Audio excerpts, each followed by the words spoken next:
জায়গাটার সাথে পরিচিতি আমার খুবই অল্প দিনের, কিন্তু এই মায়ের মূর্তি আমি বহুবার বহু জায়গাতেই দেখেছি। প্রথমবার সামনে থেকে মায়ের দর্শন করার সুযোগ আমি পেয়েছি এবং সেখানে গিয়ে আমরা পুজোও দিয়েছিলাম মায়ের। আমরা পৌঁছে গেছিলাম রাজবোলহাটে। 10টা-11টার দিকে যখন পৌঁছেছি তখন অলরেডি পুজো আরম্ভ হয়ে গেছে এবং বহু দূর দূরান্ত থেকে মানুষজন এসেছেন মায়ের পুজো দিতে। শুনলে হয়তো অবাক হবেন, এই মন্দিরটির বয়স 500 বছরেরও বেশি এবং প্রত্যেকটি দুর্গাপুজোতে এখানে মোষ বলি হয়। মায়ের মন্দিরের ভেতরে 4টি শিবের মন্দির আছে, তার মধ্যে 3টি মন্দিরের দরজা বন্ধ ছিল, একটি মন্দিরের দরজা খোলা ছিল এবং যে মন্দিরটি খোলা ছিল সেখানকার শিবলিঙ্গটি ভিন্ন প্রকৃতির লেগেছে আমার কাছে। দেখুন, একটু হলেও অন্যান্য শিবলিঙ্গর থেকে আলাদা। এই মন্দিরে যারা পুজো দিতে আসেন তারা প্রত্যেকেই কিন্তু মায়ের প্রসাদ খেয়ে ফেরেন।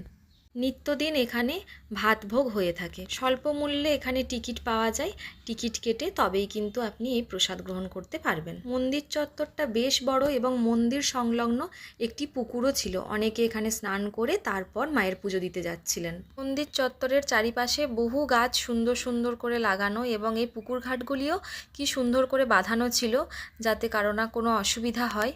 তো যাই হোক, সব শেষে আমরা বহুক্ষণ ধরে অপেক্ষা করেছিলাম মায়ের প্রসাদ পাওয়ার জন্য। মায়ের প্রসাদ দেওয়া শুরু হয় ওই 1:30-2 নাগাদ।